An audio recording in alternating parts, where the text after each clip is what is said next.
Admiral Vexcar stood before the massive viewing screen in his command ship. The stars looked the same as always, cold and distant. But today, they held promise.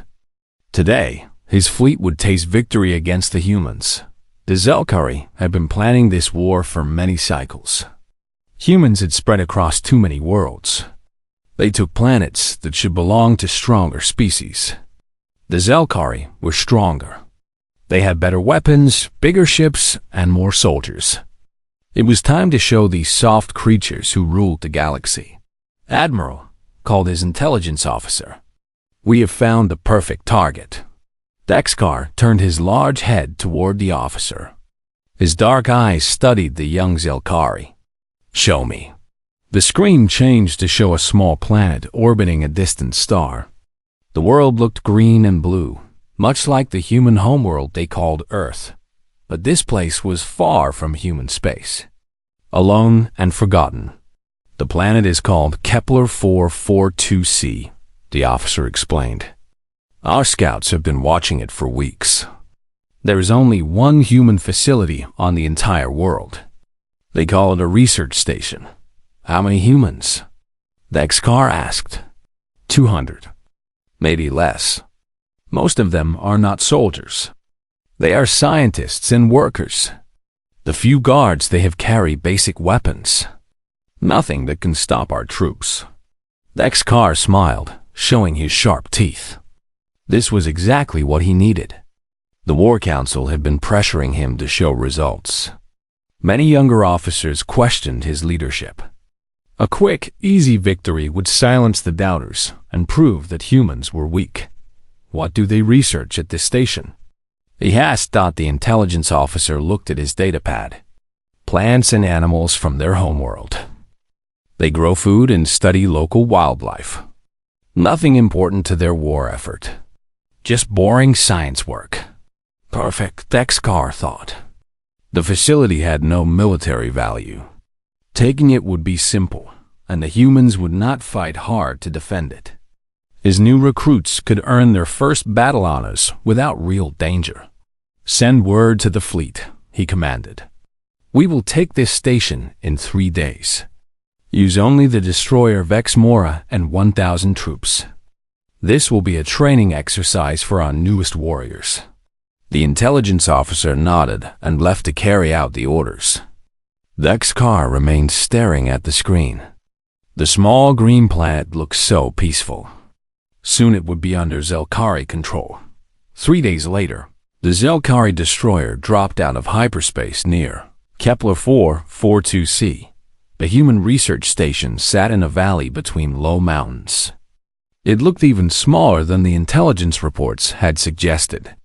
A few buildings, some gardens, and a landing pad. No visible weapons. No shields. Captain Vexenal, commander of the destroyer, felt almost embarrassed. This was not a proper battle. It was more like capturing farm animals. "All troops to the transport ships," he ordered. "Begin the assault." The Zelkari troop carriers descended through the atmosphere like falling stones. Human sensors must have detected them, but no defensive fire came up to meet them. The carriers landed in the hills around the research station. 1,000 Zelkari soldiers poured out, their weapons ready. The attack began at dawn. Zelkari soldiers moved through the gardens and between the buildings. They expected fierce resistance, but found almost none. A few human security guards fired their small weapons, but they were quickly overwhelmed. Most of the humans seemed more interested in protecting their equipment and data than fighting. Within 2 hours, white flags appeared above the main buildings. The humans were surrendering. Captain Vexenal walked through the captured station with his officers. The buildings were clean and well organized. The humans had been growing many different types of plants in large greenhouse structures. There were laboratories full of strange equipment and computers storing vast amounts of information. What exactly were they doing here? Vexenal asked his intelligence specialist. "Farming, mostly," the specialist replied. "They brought seeds and animals from their homeworld and were trying to grow them here. They also studied the local plants and animals. Very boring scientific work. In the main laboratory, they found a human woman sitting calmly at a desk. She was older than most of the others, with gray hair and steady eyes. She did not look afraid like the other prisoners. "Who are you?" Vexenol demanded. "Dr. Sarah Chun," the woman replied. "I am the director of this facility." "You surrender your research to the Zelkari Empire," Vexenol announced. "Your data and equipment now belong to us." Dr. Chun nodded slowly. "I understand. But you should know that taking this place will bring consequences you cannot imagine." Vexenol laughed. "What consequences?" "You have no weapons. Your fleet is far away. This station has no military value." "You are correct about all of those things," Dr. Chun said quietly. "But you still do not understand what you have done." The Zelkari captain ignored her. Humans always made empty threats when they were captured. It meant nothing. Back on his ship, Admiral Dexkar received the victory report with satisfaction. The operation had taken only 6 hours from start to finish. No Zelkari casualties. 200 human prisoners. A complete success. "Broadcast the news," he commanded. "Let all Zelkari worlds know that we have taken our first human facility. Tell them this proves how easily humans can be defeated." The message went out across Zelkari space. Images of the captured research station filled news broadcasts. Citizens celebrated in the streets. Young Zelkari lined up at recruitment centers, eager to join the glorious war against the weak humans. But as Admiral Dexkar celebrated his victory, he did not notice the strange activity beginning in human space. Ships that had been traveling peaceful trade routes suddenly changed course. Military vessels abandoned their patrols. Even civilian ships started moving in the same direction. All of them were heading toward a small, unimportant planet called Kepler 442c. The news of victory spread across Zelkari space like wildfire. Every military base, every colony, every ship received the same message. The mighty Zelkari Empire had struck its first blow against humanity, and the humans had fallen like wheat before the scythe. Admiral Dexkar watched the celebration broadcasts from his command center. Young Zelkari soldiers danced in the streets of their homeworld. Military recruiters reported record numbers of volunteers. The war that many had feared would be long and costly now seemed like it would be short and glorious.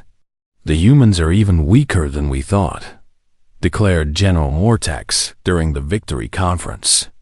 "If a research station with 200 civilians can fall in 6 hours, imagine how quickly their real colonies will surrender." Other fleet commanders nodded in agreement. They had all seen the battle footage. The few human guards had fired their weapons for perhaps 20 minutes before giving up. The scientists and workers had offered no resistance at all. Some had even helped the Zelkari soldiers find what they were looking for. "What have we learned from the captured data?" Dexkar asked his intelligence team. "Mostly agricultural information," replied the chief analyst. They were trying to grow earth plants on this new world. They also studied local animals and insects.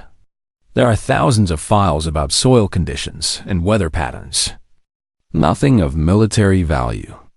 Dexkar felt a moment of disappointment. He had hoped the humans might have been hiding something important at the station.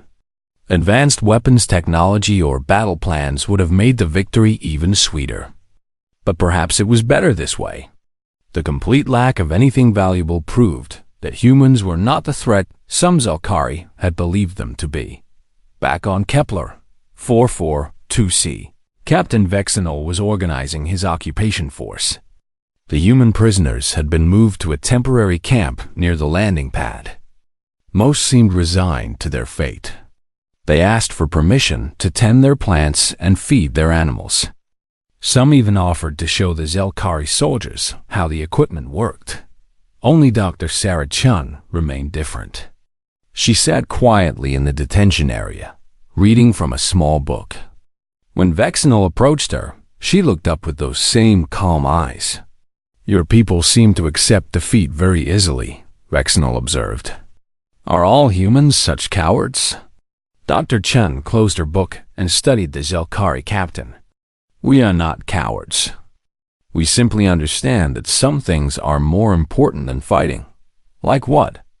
"Life," she said simply. "We value life above everything else, even above our own lives." Vexenal snorted.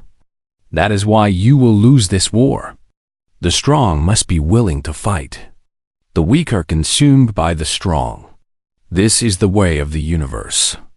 "Perhaps," Dr. Chen replied. "But you still do not understand what you have taken from us." "Seeds and soil samples," Vexenal said dismissively. "Agricultural data and weather reports. We know exactly what this place contained." Dr. Chen smiled sadly. "Do you really?" Before Vexenal could answer, his communication device beeped urgently. The message was from his ship's sensors officer. "Captain, we are detecting unusual activity in human space. Multiple ships are changing course and heading in this direction." Vexenal excused himself and contacted his ship. "How many ships are we talking about?" "At least 50 so far, sir. But the number keeps growing. They appear to be coming from multiple star systems." "What types of ships?" "All types, sir. Military vessels, cargo ships, passenger liners, even small personal craft. They are all moving toward our position." Vexenal felt the first stirring of concern. 50 ships was a substantial force. If the humans were planning to retake the research station, they might actually pose a threat to his destroyer. "Estimated time of arrival?" "The fastest ships will reach us in approximately 18 hours, sir." Vexenal ordered his crew to prepare for possible combat and reported the situation to Admiral Dexcar. The Admiral received the news with interest rather than concern. "So the humans want to fight for their little farm," Dexcar mused. "Good. We will destroy their ships and capture even more prisoners. Order the battle fleet to join the Vexmora. We will crush this human response and end their resistance before it truly begins." But as the hours passed, the reports grew more disturbing. The number of human ships heading toward Kepler 442c continued to increase. 100 ships became 200. 200 became 500. "Sir," reported the Fleet Intelligence Officer, "we are now tracking over 800 human vessels.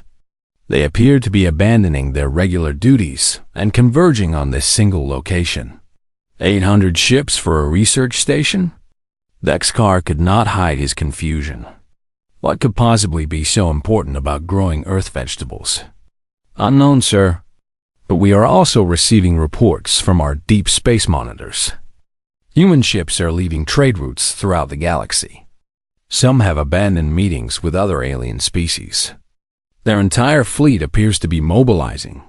For the first time since the attack began, Admiral Dexcar felt a cold touch of fear. He had faced human fleets before in minor skirmishes. They fought well, but not with unusual dedication. This response was completely different from anything in Zelkari military records. On the planet's surface, Dr. Chen was reading her book when a young Zelkari guard approached her. "What is that book about?"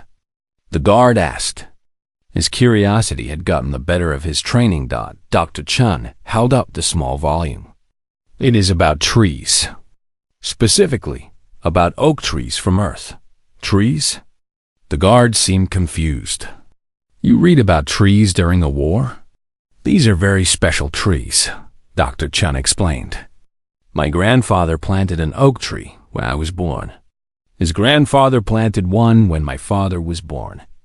The tradition goes back over 300 years in my family." "That is a long time," the guard admitted. "But why does it matter now?" Dr. Chen opened the book to a page with a photograph. It showed a massive tree with a trunk so wide that 10 people could not reach around it. "This oak tree is over 800 years old. It survived wars, storms, droughts, and diseases. It watched my ancestors grow up, have children, and die. Now it watches their great-grandchildren. The guards stared at the picture. Just one tree lived that long? Yes, and there are seeds from that tree, and trees grown from those seeds, stored in this facility, along with seeds from thousands of other trees, plants, and genetic material from animals that lived on Earth for millions of years. The guard's expression changed as understanding began to dawn. You mean this research station? Dr. Chun nodded. Now you begin to understand what you have taken from us. This is not just a place where we grow vegetables. This is where we keep the memory of our homeworld alive. As if to emphasize her words, the guard's communication device crackled with an urgent message from orbit. The number of approaching human ships had just passed 1,000. The first sign that something was wrong came from the Zelkari deep space monitoring stations. Operators who had been tracking routine human shipping suddenly found their screens filled with moving contacts. Ships that had been following predictable trade routes were changing course. Military vessels were abandoning their patrol zones. Even civilian craft were joining what looked like the largest fleet movement in human history. At Zelkari High Command, the reports poured in faster than analysts could process them.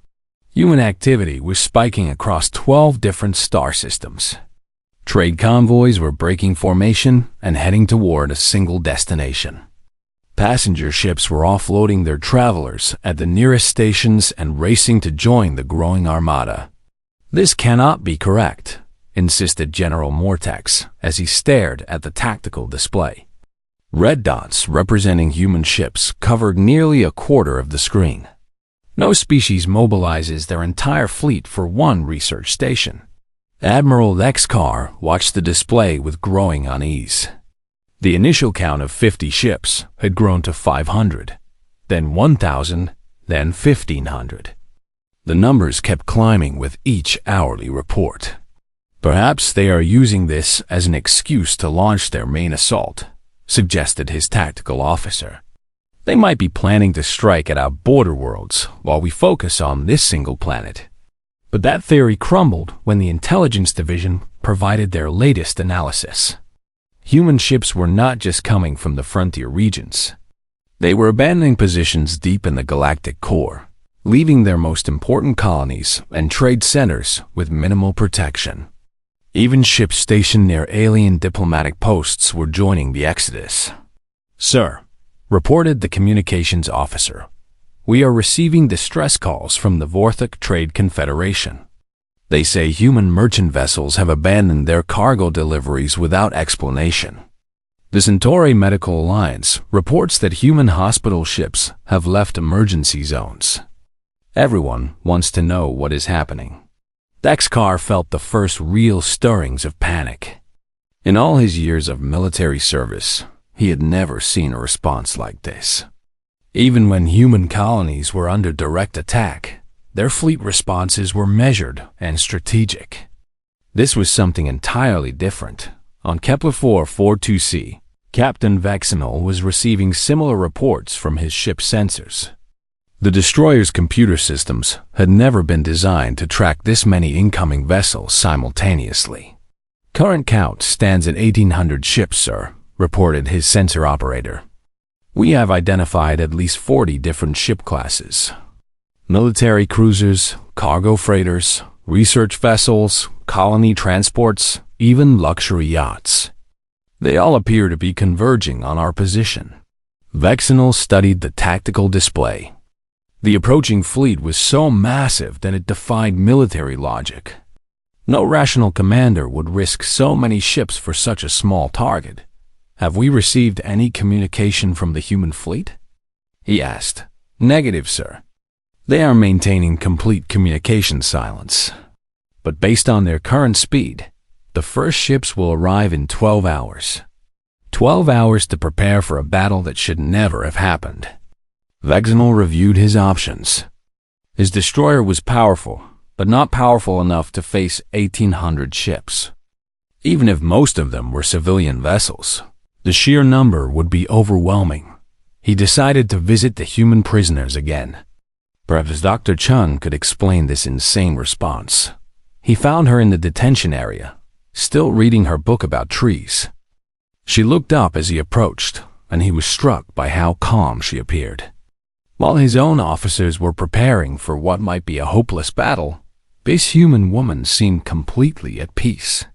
"Dr. Chun," he said, "your people are coming. Many ships. More ships than any reasonable commander would risk for a simple research facility." Dr. Chun nodded. "I expected they would come. But why so many? This place has no strategic value. No weapons. No rare minerals. Just plants and animals from your homeworld." "Just plants and animals," Dr. Chun repeated softly. "Is that really what you think this is?" Before Vexenol could answer, she stood and walked to the window. Outside, Zelkari soldiers were moving through the research facility's gardens, trampling carefully tended plants as they set up defensive positions. "Do you see that small grove of trees near a main building?" she asked. Vexenol looked where she pointed. "Yes, they look like Earth species. Those are oak saplings. Each one was grown from an acorn that came from a tree that is over 1,000 years old. That particular tree watched the rise and fall of human empires. It survived ice ages and meteor strikes. It was ancient when humans first looked up at the stars and dreamed of traveling between them. They are just trees," Vexenol said. But his voice lacked conviction. "In the genetics laboratory, we have frozen seeds from flowers that grew in my grandmother's garden. Seeds from fruit trees that fed human children for 3,000 years. Genetic samples from animals that lived alongside humans since before we learned to write." Dr. Chun turned away from the window to face him directly. "This facility contains the genetic heritage of Earth. Every plant species, every animal, every living thing that made our homeworld what it was. Much of it no longer exists on Earth itself. Climate change, urban development, and colonization efforts destroyed many of the original ecosystems." Vexenol felt something cold settling in his stomach. "You mean this place is the only repository of Earth's complete genetic heritage? The only place in the universe where the full diversity of our homeworld still exists?" She paused, letting the words sink in. "You did not attack a research station, Captain. You attacked our memory. You attacked our past and our future." At that moment, Vexenol's communication device buzzed urgently. The message was from Admiral Lexkar himself. "All ships are to prepare for immediate withdrawal." The Admiral's voice was tight with strain. "Intelligence reports indicate the approaching human fleet now numbers over 2,500 vessels. We are outnumbered 20 to 1. Vexenol stared at the device, then at Dr. Chun. 2,500 ships for your memory? "Every human understands what this place represents," she said quietly. "We are a young species, Captain. We have only been traveling between the stars for a few centuries. But we carry the genetic legacy of a world that is billions of years old. Lose this facility, and we lose the chance to ever restore what we left behind on Earth." "But surely you have other repositories, other facilities." Dr. Chun shook her head. "This is the primary collection. There are smaller backup sites, but they contain only fractions of what we have here. If this place is destroyed, thousands of Earth species will be extinct forever. Genetic lines that survived meteor strikes, ice ages, and the rise of civilization will end because of your attack." Vexenol now understood why no human ship had stayed at its post. Every captain, every crew member, every human in the galaxy understood what was at stake. This was not about territory or military advantage. This was about the continuation of life itself. "The fleet approaching us," Vexenol said slowly. "They are all coming to protect this genetic repository. They are coming to protect their children's future." Dr. Chung corrected, and the future of every living thing that ever called Earth home. Outside, Vexenal could see his soldiers preparing for battle. But now he realized they were not preparing to fight for military victory. They were preparing to face an entire species that was fighting for the survival of their genetic heritage. Every human in that approaching fleet believed they were fighting to prevent extinction itself. The sensor readings were impossible to ignore. Over 3,000 human ships now filled the space around Kepler 442c, with more arriving every hour. The massive fleet hung in orbit like a dark cloud, blocking out the stars. Captain Vexenal had never seen so many vessels in one place, and the sight filled him with a deep, terrible understanding. Admiral Dexkara's voice crackled over the communication system, tight with barely controlled fear. All Zelkari forces are to prepare for immediate evacuation. The human response has exceeded all strategic projections. But Vexenal found himself walking back to the detention area instead of preparing his ship for departure. He needed to understand what had driven humanity to risk everything for this single location. Dr. Chun was waiting for him, as if she had expected his return. "Your fleet has arrived," Vexenal said. "Yes, though I suspect more are still coming." Dr. Chun stood and gestured toward the door.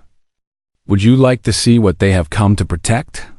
Against his better judgment, Vexenal found himself nodding. Dr. Chun led him out of the detention area and toward the main laboratory complex. His guards followed nervously, weapons ready, but Dr. Chun moved with the calm confidence of someone giving a tour to an honored guest. The first stop was a building Vexenal had dismissed earlier as a simple storage facility. Inside, Dr. Chun activated the lighting systems to reveal rows upon rows of cylindrical containers, each one carefully labeled and monitored by sophisticated computer systems. "This is the seed vault," Dr. Chen explained. "Each container holds genetic material from Earth, not just the plants that humans use for food, but every species we could preserve before leaving our homeworld." Vexenal walked between the rows, reading labels he could barely pronounce. Sequoia sempervirens, Ginkgo biloba, Diania muscipula. The names meant nothing to him, but the sheer scale was overwhelming. There were thousands of containers.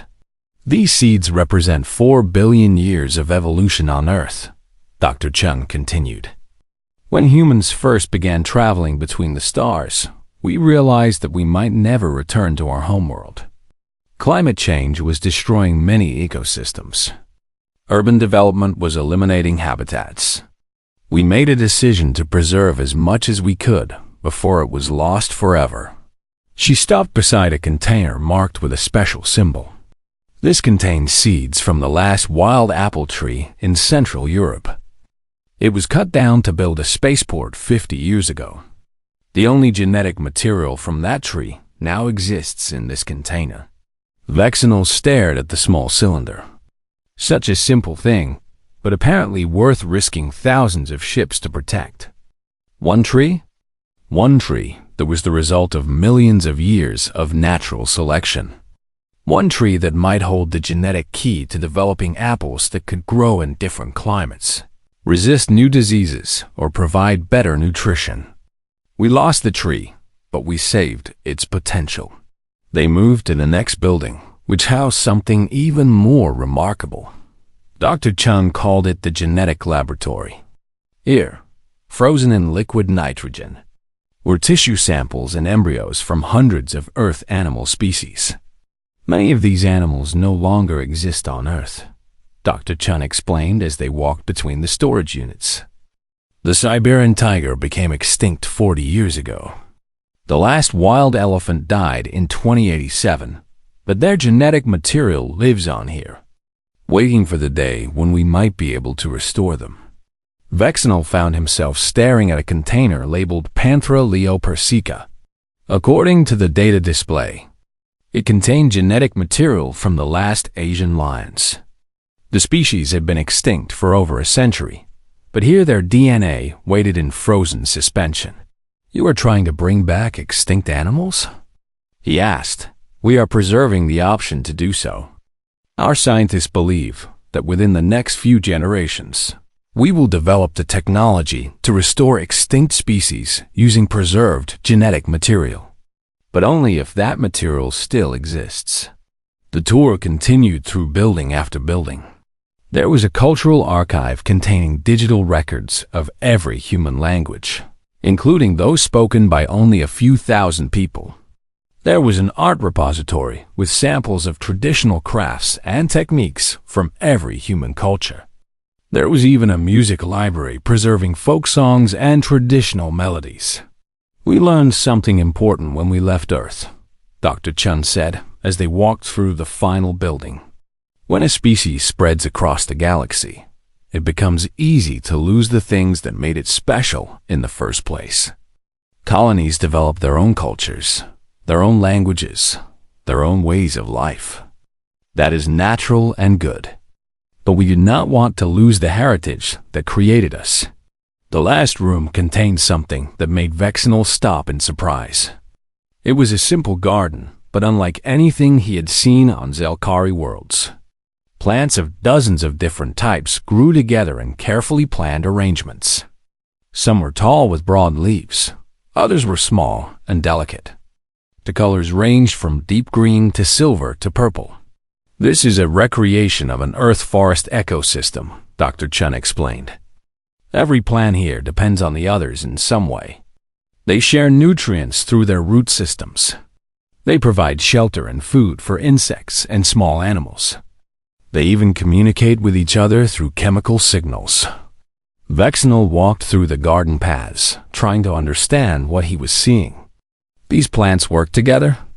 Life on Earth evolved as interconnected systems. No species lived in isolation. When humans first began terraforming other worlds, we tried to transplant individual species. Most of the attempts failed because we did not understand how the different forms of life depended on each other. She knelt beside a small flowering plant.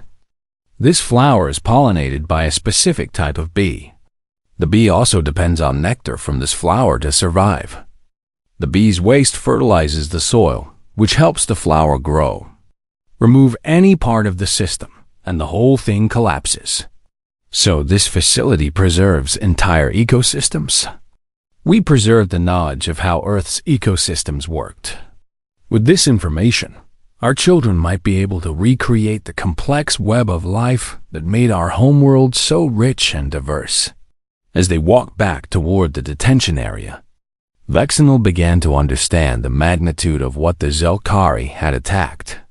This was not just a collection of seeds and tissue samples. This was humanity's attempt to preserve the biological heritage of an entire world. "No wonder your fleet came," he said quietly. Dr. Chun stopped walking and turned to face him. "Captain, what would your people do if someone threatened to destroy the last remnant of your homeworld?" Vexenol considered the question. The Zelkari homeworld was strong and well defended. But if it were threatened, if someone were about to erase the genetic heritage of his entire species, we would fight with every ship we had, he admitted. Now you understand why 3,000 human ships hang in orbit above us. We are not fighting for territory or resources or military advantage. We are fighting to preserve the possibility that future generations might know what Earth was like when it was whole. At that moment, Vexenol's S-communication device buzzed with an urgent message from Admiral Dexkar. The human fleet had grown to over 4,000 ships, and they were beginning to move into attack formation. The time for understanding had run out. Admiral Dexkar stood on the bridge of his flagship, staring at the tactical display in disbelief. The screen showed over 4,000 human ships arranged in attack formations around Kepler 442c. Every type of vessel imaginable was represented in the massive fleet. Military dreadnoughts floated alongside cargo freighters that had been hastily fitted with weapons. Research ships hung in formation with luxury yachts whose wealthy owners had abandoned their comfort to join this unprecedented gathering. "Sir," reported his tactical officer, "we are receiving communication requests from the human fleet. They are asking to speak with our commanding officer." Dexkar hesitated. In all his years of military service, he had never faced a situation like this. The humans could easily destroy his small force, but they were asking for communication instead of simply attacking. Perhaps they wanted to negotiate for the return of their facility. "Open the channel," he commanded. The main screen shifted to show the bridge of a human cruiser. The captain was an older woman with steel gray hair and the weathered look of someone who had spent decades in space. Behind her, Dexkar could see crew members from multiple species working side by side. "I am Captain Morrison of the Human Defense Force," the woman said. "To whom am I speaking?" "Admiral Dexkar, Zelkari Imperial Fleet. Your facility has been captured according to the laws of war. If you wish to negotiate for its return, I am willing to listen to your terms." Captain Morrison studied him for a long moment. "Admiral, do you understand what your forces have taken?" "A research station. Agricultural data. Plant and animal samples from your homeworld." "Captain Vexenol," Morrison said, and Dexkar realized she must be in communication with his ground forces as well. "Please bring Dr. Chun to speak with the Admiral." A few minutes later, Dr. Chun appeared on the screen alongside Captain Morrison. She looked tired but calm, and when she spoke, her voice carried a weight that made Dexkar lean forward despite himself. "Admiral," she said, "your captain has seen what we preserve here. Has he told you what this facility represents?" Dexkar glanced at his communication officer, who quickly contacted Captain Vexenol on the planet below. The report that came back left the Admiral speechless. A genetic repository for an entire world. The preserved heritage of 4 billion years of evolution. The last hope of restoring what humanity had lost when they left their homeworld behind. Why was this not marked as a protected site? Dexkar demanded. Why did you not declare its importance? Dr. Chun smiled sadly. Because we learned long ago that declaring something precious makes it a target for those who wish to hurt us. We protected this place by making it appear unimportant. Captain Morrison leaned forward. Admiral, you have not just attacked a research facility. You have threatened the genetic future of humanity itself. Every ship in this fleet carries crew members who understand that without this repository, our species faces permanent genetic poverty. Dexkar looked at the tactical display again. 4,000 ships. Crews who had abandoned their duties, their families, their safety to protect a single location. The scale of the response finally made sense. What do you want? He asked. We want you to understand, Morrison replied. We want you to see that this conflict does not have to continue. We want you to learn what we have learned. And what is that? Dr. Chum answered. That some things are more important than conquest. Some things are worth preserving rather than destroying. She gestured to someone off-screen, and the display changed to show the interior of the facility. Dexkar saw the seed vaults, the genetic laboratories, the cultural archives. He saw the garden where extinct earth plants grew alongside species that still thrived on human worlds. Your people are warriors, Dr. Chun continued. You value strength and conquest. But what happens when you have conquered everything? What happens when the wars end and you look around at what remains? Dexkar had never considered such a question. The Zelkari had always focused on expanding their territory and demonstrating their superiority. The idea of preserving something for its own sake was foreign to their culture. We could destroy your facility, he said, though the words felt hollow even as he spoke them. Your ships cannot protect it from orbital bombardment. Yes, you could, Morrison agreed. And in doing so, you would ensure that this war becomes something neither of our species can survive. You would be responsible for the extinction of thousands of Earth species and the loss of humanity's genetic heritage. Every human in the galaxy would fight you until your species or ours was completely destroyed. The weight of that statement settled over the bridge like a heavy blanket. Dexcar realized that he was facing a choice that would determine the future of both species.